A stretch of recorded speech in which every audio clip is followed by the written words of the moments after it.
فأعوذ بالله من الشيطان الرجيم.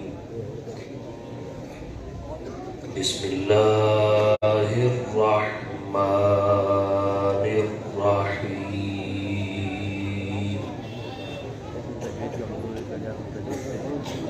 قل هل يستوي الذين يعلمون والذين لا يعلمون.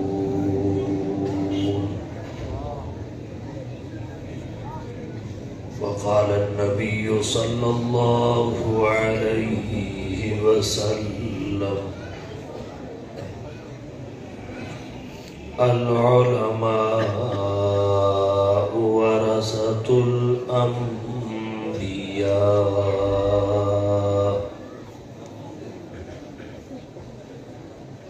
سبحان ربك رب العزة عما يصفون وسلام على المرسلين والحمد لله رب العالمين.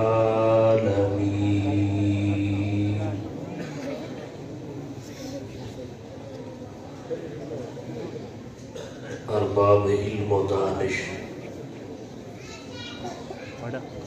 اصحاب ذی شعور، معزز علماء کرام، مشائخ عظام، عزیز بھائیوں، دوستوں، بزرگوں، طالب علم ساتھیوں، جامعہ قاسمیہ انوار القرآن کا 36واں سالانہ جلسہ ہے۔ میزبان مکرم شیخ الحدیث استاذ العلماء حضرت مولانا عبدالخالق صاحب دامت برکاتہم العالیہ نے دینی مدارس کی اہمیت، افادیت اور ضرورت کے حوالہ سے معروضات پیش کرنے کا حکم فرمایا ہے۔ مختصر وقت میں چند باتیں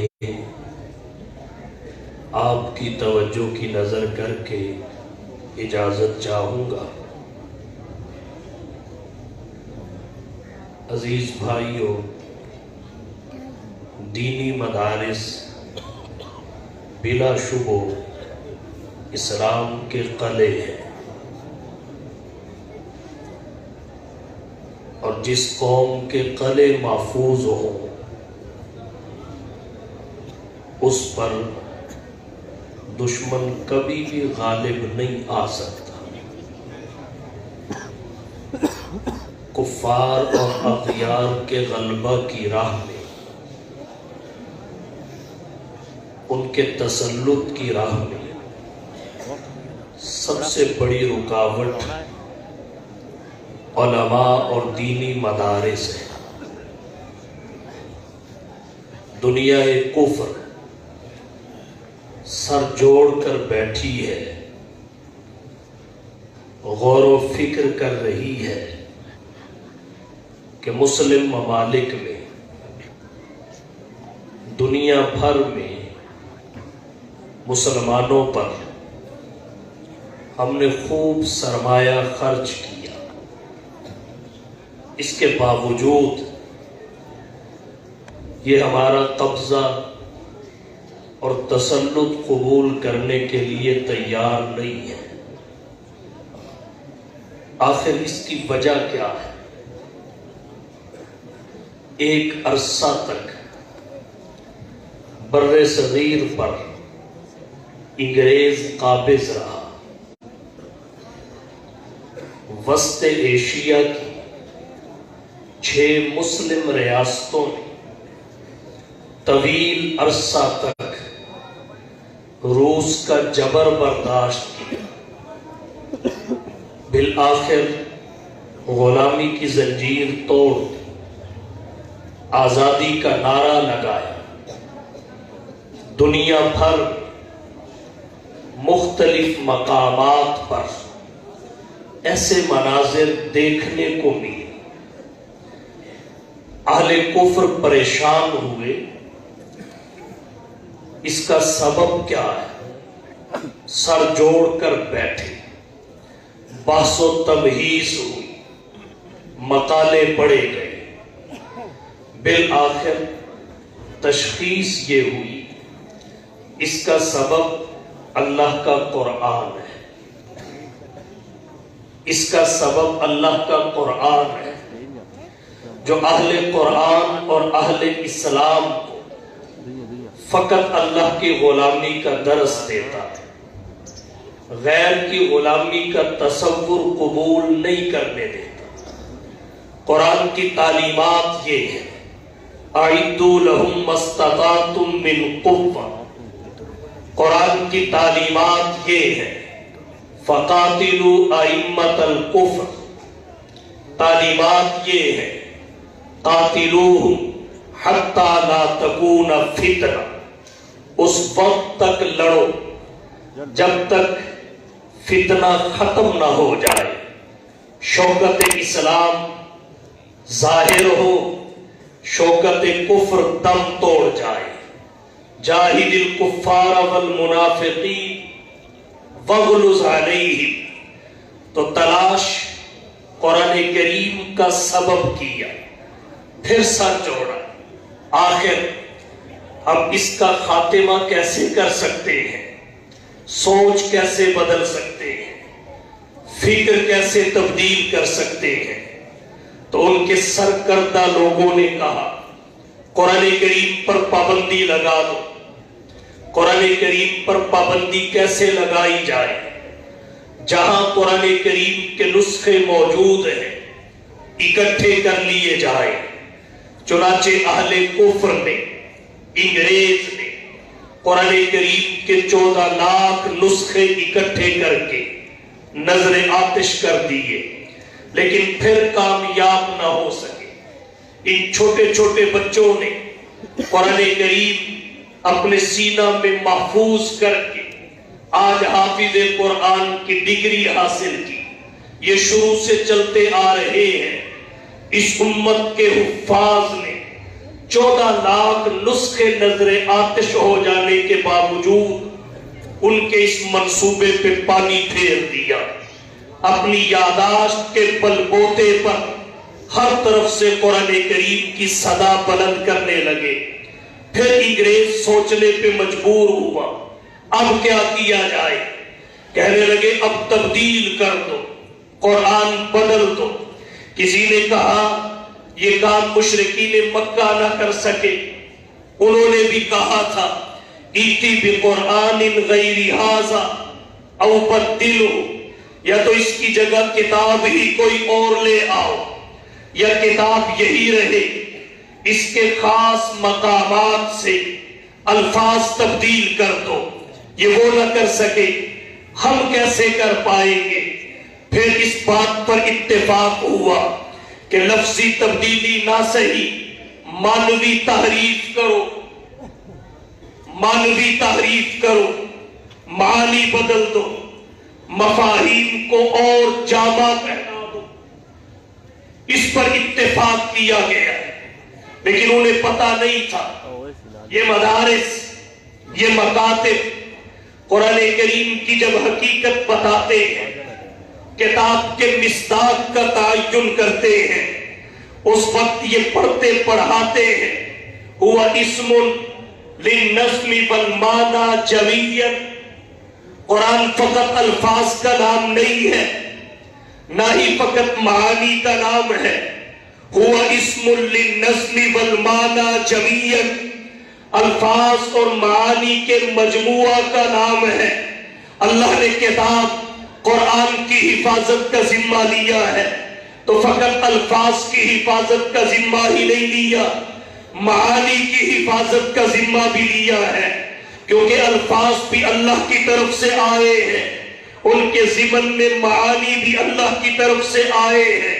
تو معنی کی تبدیلی میں بھی کامیاب ہونے والے نہیں تھے، بلاخر ایک تکنیک تھی جو اہل کفر نے اختیار کی کہ تحریف معنوی سے کام لو، لیکن ایک رکاوٹ یہاں بھی سامنے آئی، کہا جب تک قرآن پر علماء اور مدارس کی نگرانی ہے، جب تک علماء اور مدارس کی چھاپ ہے، تب تک اس منصوبہ میں بھی تم کامیاب نہیں ہو سکتے۔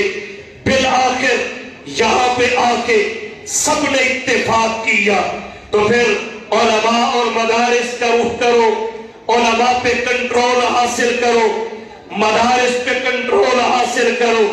اس کے لیے پھر این جی اوز میدان میں آئی، اس کے لیے پھر علماء سو کو خریدا گیا، ماڈل مدارس بنانے کا سلسلہ شروع ہوا اور یہ کہا گیا مدارس میں جاؤ، اصلاحات کے نام پر مدارس کے نظام کو بدلو، اصلاحات کے نام پر مدارس کے نصاب میں تبدیلیاں کرواؤ، اس کے کردار کو مشکوک بناؤ، مدارس کی کردار کشی کرو۔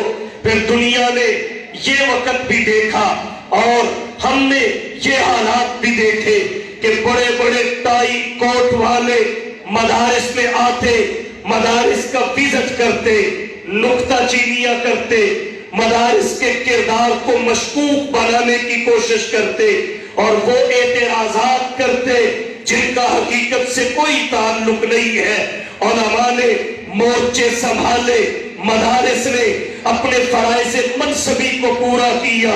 وہ وقت بھی گزر گیا جو مدارس پر اعتراضات کیے گئے، ان میں سے چند ایک آپ کی توجہ کی نظر کرنا چاہوں گا، چونکہ ان کے جوابات میں مدارس کی صفائی ہے، ان کے جوابات میں ہمارے ذہن کا اطمینان ہے، ہمارے قلب کا اطمینان ہے۔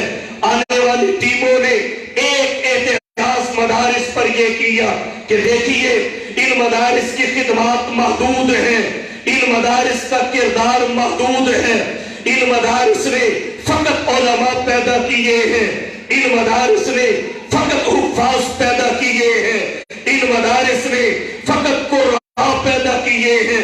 ہماری خواہش یہ ہے کہ یہ دینی مدارس ڈاکٹر بھی پیدا کرے، یہ دینی مدارس انجینئر بھی پیدا کرے، یہ دینی مدارس وکیل بھی پیدا کرے، یہ دینی مدارس سائنسدان بھی پیدا کرے۔ آپ مدرسہ سے جسے پگڑی پہنا کے میدان میں اتارتے ہیں، آپ مدرسہ سے جسے سند دے کے عوام میں بھیجتے ہیں، وہ گھر سے مسجد تک، مسجد سے گھر تک آنے جانے کی راہ جانتا ہے، وہ مدرسہ سے گھر تک، گھر سے مدرسہ تک آ جا سکتا ہے۔ اسے انگلش نہیں آتی، وہ انگریزی نہیں پڑھ اور بول سکتا، وہ انسان ایسا ہوتا ہے جو جدید تقاضے نہیں سمجھ سکتا۔ تو ہم چاہتے ہیں آپ فقط علماء پیدا نہ کریں، آپ ڈاکٹر بھی پیدا کریں، انجینئر بھی پیدا کریں، سائنسدان بھی پیدا کریں۔ مدرسہ سے نکلنے والا فقط حافظ اور عالم نہیں ہونا چاہیے، ڈاکٹر اور انجینئر بھی ہونا چاہیے، سائنسدان اور وکیل بھی ہونا چاہیے۔ اس طرح مدارس کے کردار کو مشکوک بنانے کی کوشش کی گئی، اور آج بھی کچھ لابیاں ایسی ہیں جو مدارس کے بارے میں اس قسم کے پروپیگنڈے کرتی ہیں۔ اس کے جواب میں کہنا چاہوں گا یہ تخصصات کا دور ہے، یہ اسپیشلائزیشن کا دور ہے۔ ہمارے معاشرہ میں عصری ادارے ایک ایک شعبے میں کام کر رہے ہیں۔ آپ لا کالج کو دیکھ لیجئے، وہ فقط وکیل بناتا ہے۔ آپ میڈیکل کالج کو دیکھ لیجئے، وہ فقط ڈاکٹر بناتا ہے، اور میڈیکل کے بھی مختلف شعبے ہیں۔ آپ کو ایک میڈیکل کالج ایسا ملے گا جو فقط آپ کا ڈاکٹر بناتا ہوگا، وہاں دل کے امراض کی تعلیم اور اس بارے میں مہارت کا درس میڈیکل کالج ہوگا، وہاں یہ نہیں بتایا جاتا میدا کی امراض کیا ہے۔ اگر ایک شخص کو آنکھ کا پرابلم پیش آ جائے اور وہ ہارٹ کے ڈاکٹر کے کمرے میں جا کے کہے میری آنکھ کا آپریشن کر دیجئے، وہ ڈاکٹر کہے گا میں تو ہارٹ کا ڈاکٹر ہوں، ساتھ والے کمرے میں آئی اسپیشلسٹ بیٹھا ہے، آپ وہاں چلے جائیے، اسے جا کے دکھا دیجئے۔ اب اگر وہ مریض کہے، وہ پیشنٹ کہے تو پھر تم نے اتنے سال کس پہ ضائع کیے ہیں، تم نے اتنا وقت کس لیے لگایا ہے، تم میری آنکھ کا آپریشن نہیں کر سکتے۔ وہ کہے گا جناب یہ تخصصات کا دور ہے، یہ اسپیشلائزیشن کا زمانہ ہے، تو میں نے ایک شعبہ میں مہارت پیدا کی ہے۔ بالکل اسی طرح دینی مدارس نے بھی ایک شعبے میں ماہر پیدا کرنے کی ذمہ داری اٹھائی